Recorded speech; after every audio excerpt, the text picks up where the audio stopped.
مشاهدينا ومشاهدي قناه المصريه في كل مكان، اهلا بحضراتكم. يوم جديد وحلقه جديده وبرنامجكم بلاتو. زي ما عودناكم حلقاتنا في بلاتو بتكون مختلفه. الحقيقه النهارده حلقتنا هي حلقه خاصه جدا مع النجم الكبير عزت العلايلي. اتكلمنا معاه عن مسلسله وياتي النهار ومواضيع كتيره مختلفه سياسيه واجتماعيه من خلال احداث مسلسل وياتي النهار. تعالوا مع بعض نشوف حوارنا مع النجم الكبير عزت العلايلي على شاشة المصرية وبرنامج بلاتو.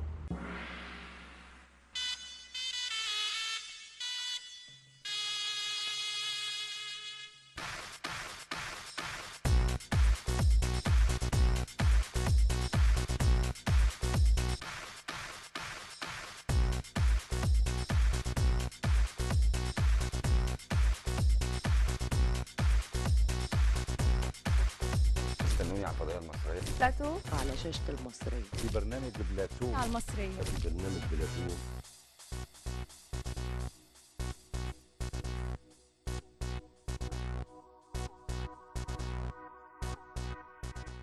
ضيفنا على شاشة المصرية وبرنامج بلاتو النجم الكبير المتألق دائما الأستاذ عزت العلايلي. أهلا بيك معانا على شاشة المصرية وبرنامج بلاتو. دايما بتنورنا من خلال طلتك المحترمة، ومبروك مسلسل ويأتي النهار. اشكرك، ربنا يخليك. النهار هيجي يا أستاذ عزت من وجهة نظر؟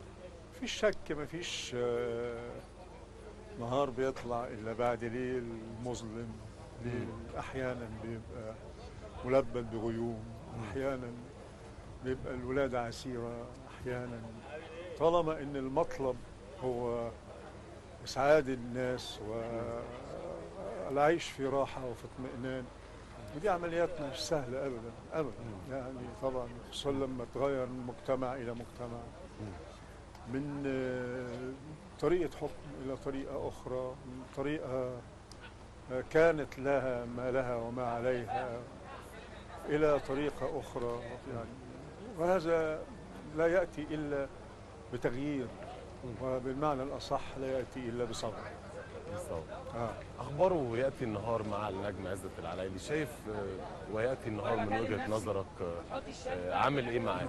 أنا يعني أعوذ بالله من قولة أنا أعيش الأيام المجيدة بتاع ثورة 25 يناير من خلال هذا المسلسل.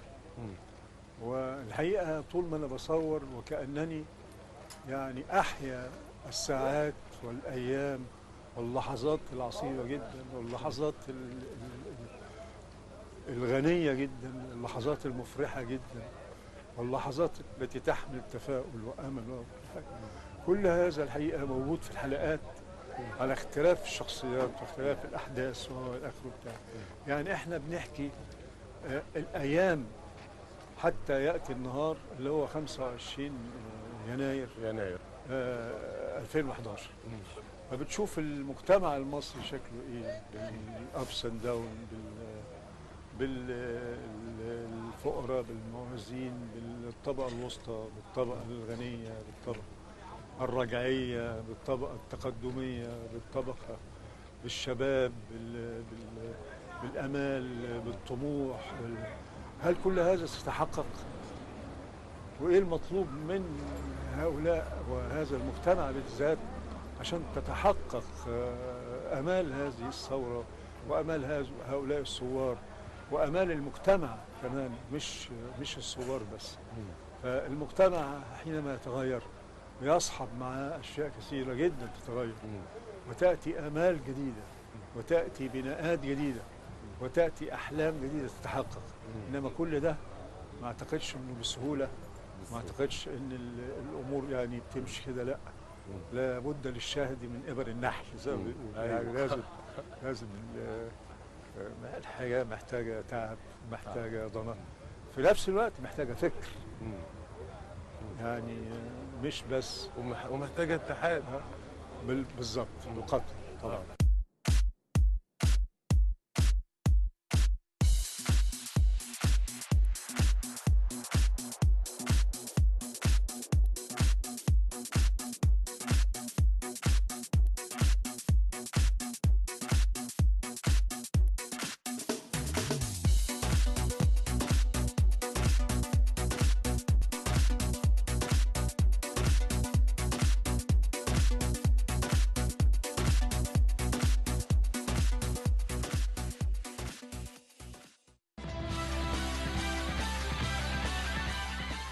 دور حضرتك بقى، يعني دايما معودنا من خلال تنوع الادوار، بس آه. المره دي بتلعب دور شخصيه معينه، فكلمني عن الدور ده يا هو أستاذ. الحقيقه هو جديد بالنسبه لي، هو الاستاذ كمال جرجس المحامي المسيحي مم.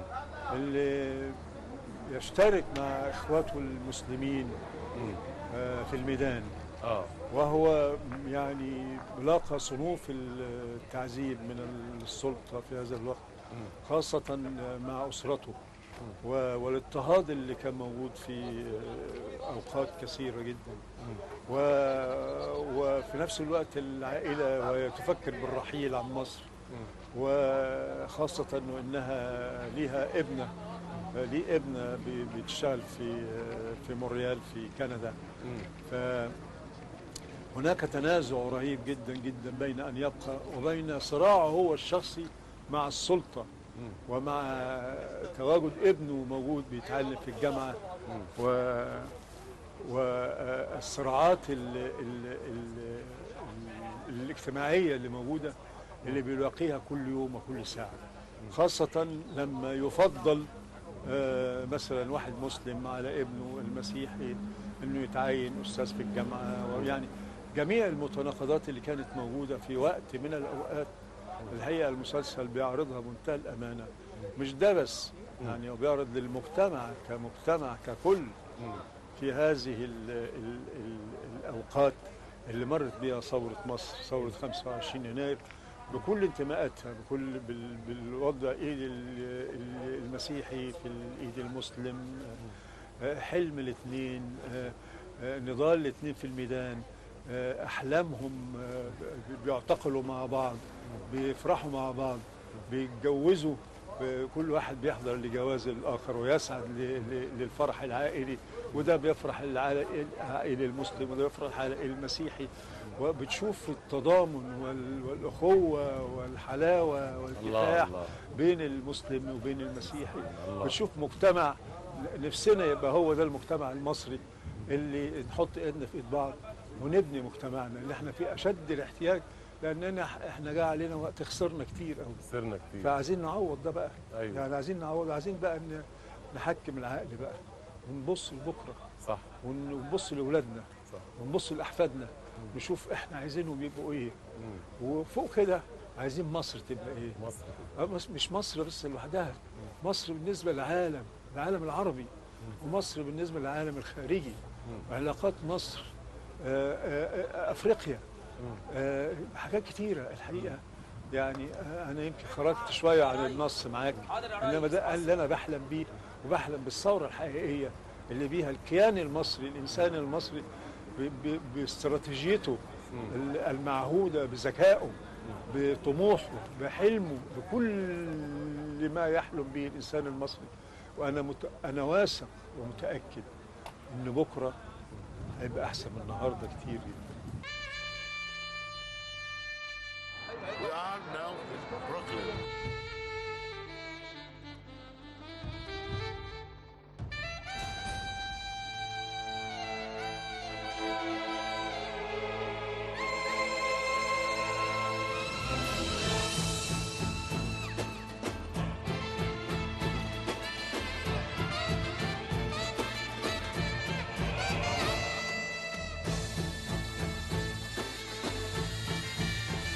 بتصور تجربة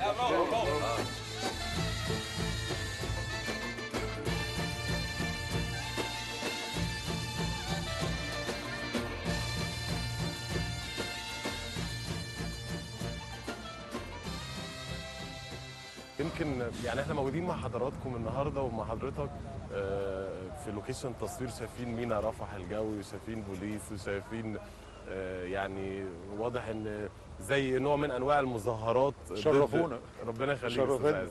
يعني كلمني عن طبيعه المشاهد اللي حضرتك صورتها النهارده او هتصورها، طبيعتها شكلها. هو المشهد النهارده بنصور في معبر رفح، مشاركه من المصريين للاخوه في غزه عند معبر رفح، ويتقدموا كي يقدموا يد المساعده والى اخره بتاع، في وقت من اشد الاوقات احتياج الاخوه الفلسطينيين ان احنا نحط ايدنا في ايد بعض ولبناء مستقبل جميل جدا.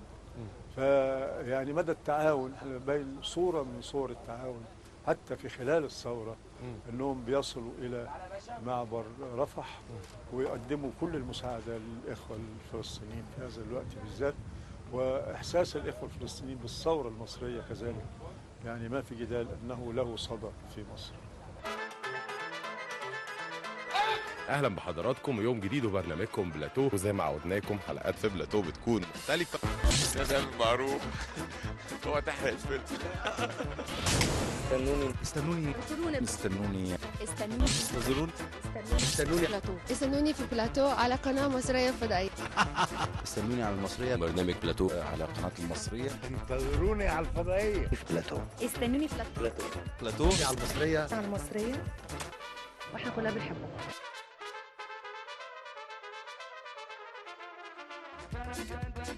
حضرتك شايف مسلسل وقت النهار تحت تصنيف ايه من وجهة نظرك؟ مسلسل اجتماعي سياسي بالدرجة الأولى، واجتماعي سياسي غير مباشر. يعني أنت عارف أن كل المجتمع الحركة اليومية هي حركة سياسية، حقيقي. واخد بالك؟ فهو بيتعرض للحياة اليومية، وخصوصا لما يبتدي الشعب ينتفض، حينما يبتدي الشعب يبتدي ياخد حقه بقى، يعني يبتدي بقى يقول انا عايز مطالبي بقى، عايز يبقى لي كلمه، عايز يبقى لي مجلس شعب ومجلس برلمان، وعايز يبقى لي مراكز يعني وضع متخصصه قوي في الحياة. وعايز يبقى لي مستقبل بقى، وعايز واحلم لاولادي واحلم لاحفادي، وفوق كده وكده ان احط بلدي في المكانه التي تليق بها. مصر كبيره قوي، مصر عظيمه قوي، مصر تاريخ. مصر مش عايز اكرر انا واقول 7000 سنه، انت تمشي وانت مغمض كده تحط ايدك على الحيطان تلاقي حضاره وانت مغمض كده، صح، تلاقي 7000 سنه حضاره، تاريخ وعادات يتكلم وتقاليد لوحده من غير ما حد يتكلم، وعادات وتقاليد، وعلمت العالم. انت علمت العالم حاجات كتير جدا جدا جدا، وانت بمنتهى التواضع ولا تتكلم عنها، صح، انما العالم كله يتكلم عنك. يعني لو تروح الجامعات بره في الخارج، وانا شفت ده، بيتكلموا عنك حلو جدا، فما انتش محتاج تتكلم. صح. ليه؟ لانك انت مناره معروف، انت في مكانه وفي مكان ومكانه، انت في وسط وسط العالم، مكان استراتيجي، ما هوش سهل اي دوله واي بلد تبقى في المكان ده، تطل على البحر الابيض، تدل على البحر الاحمر، هناك تجمع بين قاره اسيا وقاره افريقيا، وانتمائك للعروبه وانتمائك للعالم العربي وانتمائك لافريقيا انتماءات كثيره. انت مسؤول، صح، واخد بالك؟ مصر مسؤوله، فحينما تكون مسؤوليتها بهذه الضخامه وهذه الفخامه، يبقى لازم انت كمان تكون انسان فخم وانسان جميل وانسان معطاء. اكشن. جميل.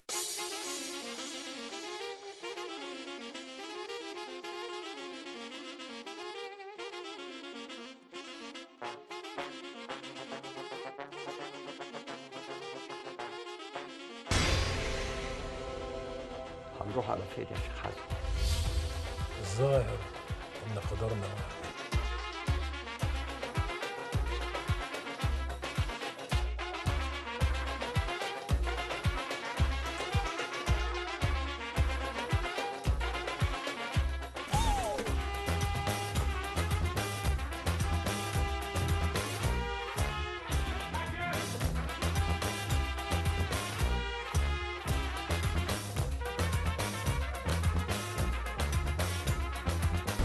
النهارده مفيش حكومه. انا الحكومه.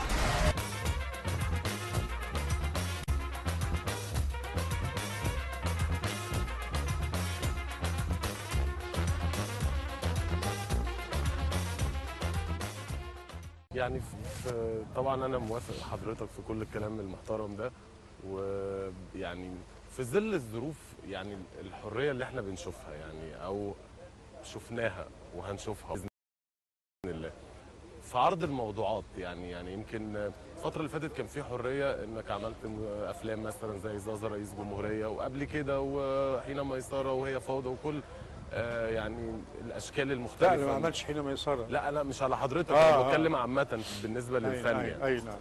ودلوقتي وياتي النهار موضوع يعني نعم. يزداد سقف من الحرية انك انت اتكلمت او بتتكلم عن قضايا واجهتها البلد خلال ال 30 سنة. وبعض الوزراء الفاسدين او النظام السابق الفاسد باشكاله وفروعه اللي انتوا عاملين رموز. فدي تعتبر حرية. شايف شكل الحرية ممكن تزداد ولا شوف تتراجع؟ يا محمد، الحرية مسؤولية. وأن تعي مجتمعك كويس جدا وتعرف أبعاده شكلها إيه، سياسية واقتصادية وعلمية وفنية مجتمعية، واخد بالك؟ أنت تعرف مكانك فين كخريطة اجتماعية وخريطة إنسانية وخريطة سياسية. أنت تعرف أنت أبعادك فين، يعني بعدك الحقيقي أنت مين، وأنت ماذا قدمت للعالم وماذا استقبلت من العالم.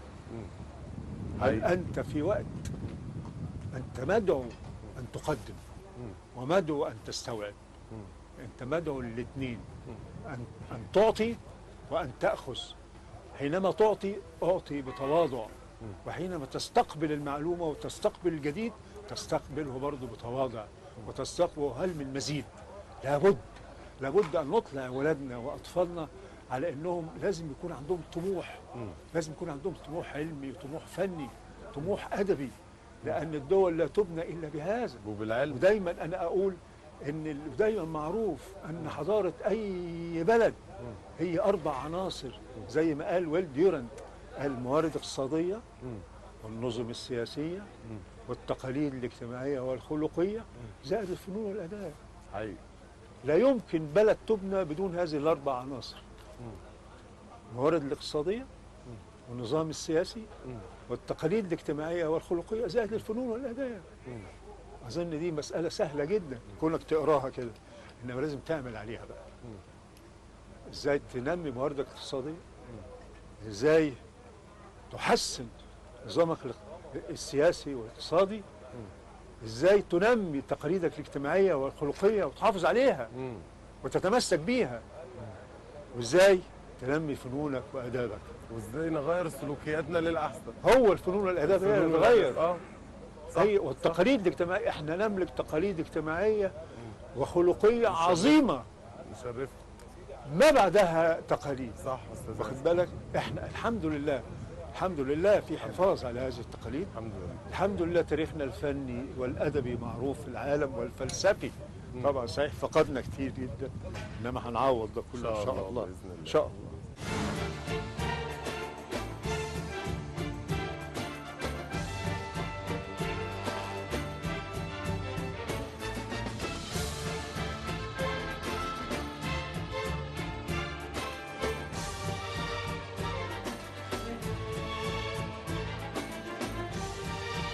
اسمه كريم.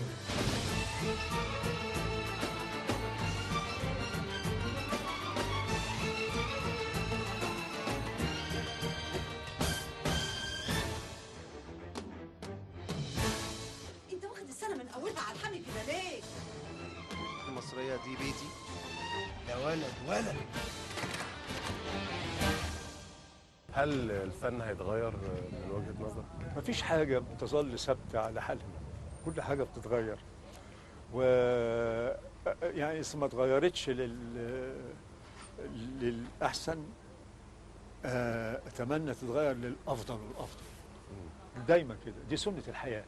الإنسان كل يوم لو قدامك شجرة كل يوم بتلاقيها بتعلى شوية شوية لغاية ما تبقى عالية جدا. مفيش حاجة بتثبت على حالها.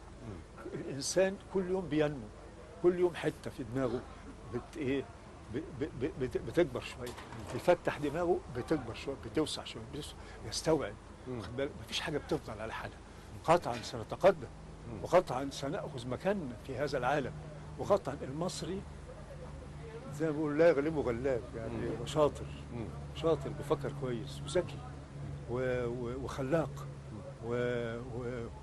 وحابب حابب يعشق الحياة وفي نفس الوقت يعشق تمسكه بعقيدته وبدينه وبتقاليده، تقاليده الحلوة الجميلة. المصري عنده تقاليد جميلة علمها للعالم كله.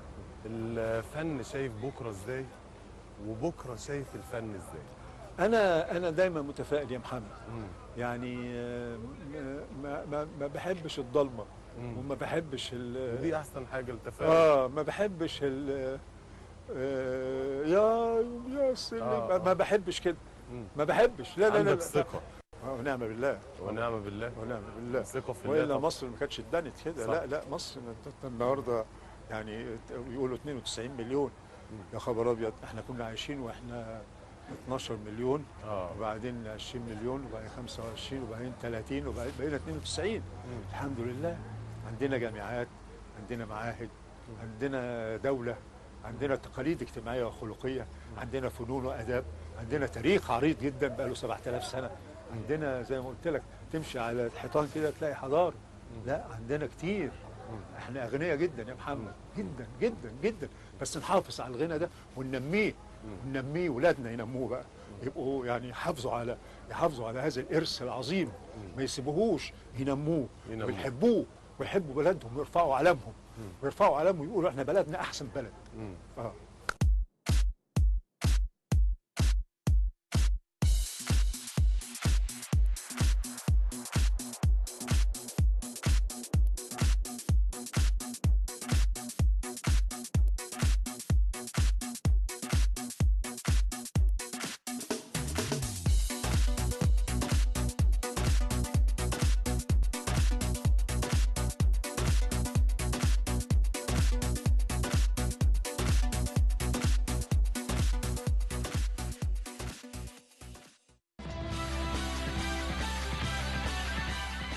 يعني اخر سؤال، يعني اخبار العمل مع الاستاذ محمد فاضل وكل كواليس النجوم المحترمين اللي بيشاركوا مع النجم الكبير عزت العلايلي، اخبار الكواليس عامله ازاي؟